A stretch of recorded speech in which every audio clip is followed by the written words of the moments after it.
que a gente cuida de um adolescente? Do mesmo jeito que a gente cuida de uma criança nova. Mãe, eu vou sair. Não, eu não quero que você saia. Só que daí ele é grandão. Ele faz musculação, tem uma voz grossa, está com o pênis ereto e acha que é dono da vida. E eu tenho que dizer, você não vai sair, por que não? Porque eu não quero. E aí, eu tenho que esperar o sistema límbico fazer o começo, meio e fim, que às vezes dura um mês. E ele quebra vidro, e ele quebra a porta do quarto, e ele xinga. Agora ele xinga com uns nomes que eu nem sei mais o que significa. Compreende, gente? E eu tenho que cuidar. Eu tenho que ouvir a angústia dele, porque ele pensa que ele é feio, ela também pensa que ela é feia, se ela não foi bem cuidada. E eu tenho que ver como é que está a autoestima desse cara, numa sociedade que cobra estética, não cobra ética. Filha, você deixou sua cama desarrumada. Você me enche. Tá? Volta aquela criança de 3 anos. Tá? De novo, estava tão boazinha até agora, tão obediente, arrumava tudo, a mochilinha dela, tudo, e olha que desespero. O que aconteceu com essa menina? Eles ficam mais depressivos, eles ficam mais agressivos, e o sistema límbico ajuda mais isso. Lembra que a memória faz parte do sistema límbico, o hipocampo, a memória. Nos meninos, a testosterona faz a memória ficar do mesmo tamanhinho. Nas meninas, a mulher, o hipocampo aumenta. O hipocampo é um lugar onde a memória é acumulada. Na mulher, o hipocampo aumenta por causa do estrógeno, porque ela tem que lembrar, antigamente, onde era a gruta que ela deixava os filhos. A menina tem a sua memória aguçada. Então, às vezes, ela pode até se dar o luxo de estudar menos, se ela conseguir prestar atenção na aula. E os meninos começam a ficar prejudicados, a não ser que eles entrem em depressão. Aí eles ficam bons alunos. Aí o sistema límbico não funciona. Os meninos vão ter a perda da capacidade de organizar o pensamento associativo. A testosterona, ela nos deixa muito confusos. Lembra que antigamente a fêmea ficava com os filhotes e o macho tinha que ir embora. Hoje eles estão fazendo isso de novo, mas a fêmea ficava com os filhotes. O que acontece com o menino normal quando ele entra na adolescência? Ele começa a ficar confuso. Ele começa a perder a capacidade de se organizar. Então, o que é um menino adolescente? É um menino que ele acorda de manhã, ele não sabe que dia é hoje. Às vezes ele arruma a mochila, a mãe fala, filha, é sábado.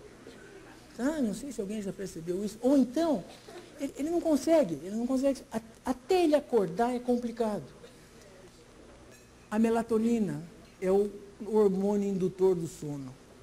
Nas meninas, por causa do estrógeno, a mulher tem que dormir pouco e estar atenta, porque ela tem que cuidar do filho, ela tem que estar atenta, cuidar dos perigos. E o macho tem que dormir muito, porque ele tem que procriar. Então ele tem que descansar para procriar. A melatonina cerebral, na mulher, ela dura de 6 a 8 horas.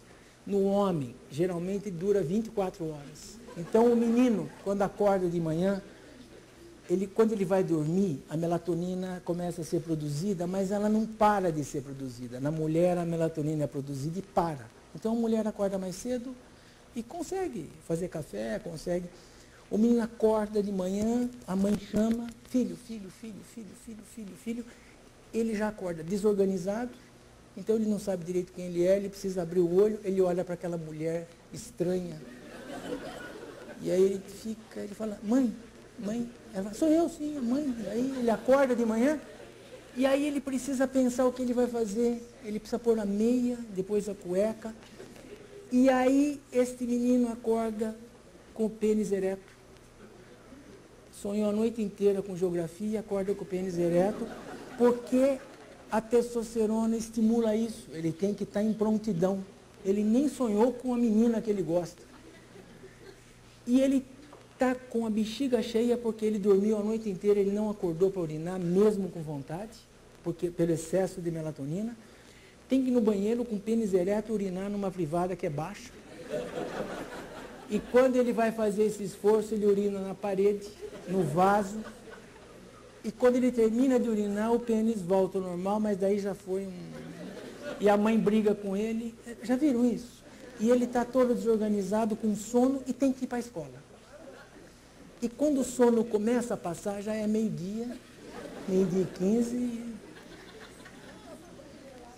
e ele está pronto sexualmente, e ele tem 11, 12, 13 anos de idade, numa sociedade que só vai dar autonomia para ele depois que ele terminar o pós-doutorado. E às vezes ele precisa, todo mundo cobra dele que ele seja autônomo, e ele está com 28 anos morando com o pai e com a mãe, com pênis ereto, sem dinheiro para pôr gasolina no carro, e se ele tem um emprego, não é um emprego que cobre o seu apartamento, a sua... Compreende o que eu falo? Então, esse é o século XXI, para um adolescente que é o mesmo há 10 milhões de anos. Está difícil sair da adolescência. A gente não tem mais marca. Quando termina a adolescência? A gente não sabe mais. É só vocês entrarem numa academia e vocês vão ver quantos adolescentes tem lá. Tá? Quantos adolescentes tem lá? Milhares, milhares. Tá? Pedindo para alguém entrar lá e cuidar. Pedindo para alguém entrar lá e dar um limite. A autoestima é zero. A autoestima é zero. Tá? A conversa que eles têm é sobre celulite, seio caído, tá? Viagra, e a ética não faz mais parte do assunto. Tá? O desemprego é um fantasma, o desamor é um fantasma, o futuro é um fantasma. As 2 últimas décadas do século XX e o começo do século XXI marca isso. A nossa descrença na vida. O que faz voltar a crença na vida? A parceria. Alguém que venha comigo suportar a minha angústia. Mais do que nunca, o século XXI exige que os nossos filhos tenham parceiros para a vida.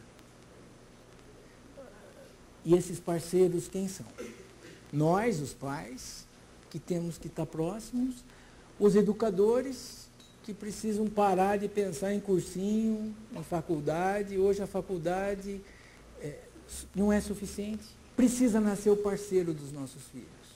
Aquele que deixa o paraíso tropical e ir lá, sentar na cama, ou deitar na cama junto, contar história, e desenhar junto e começar a cuidar.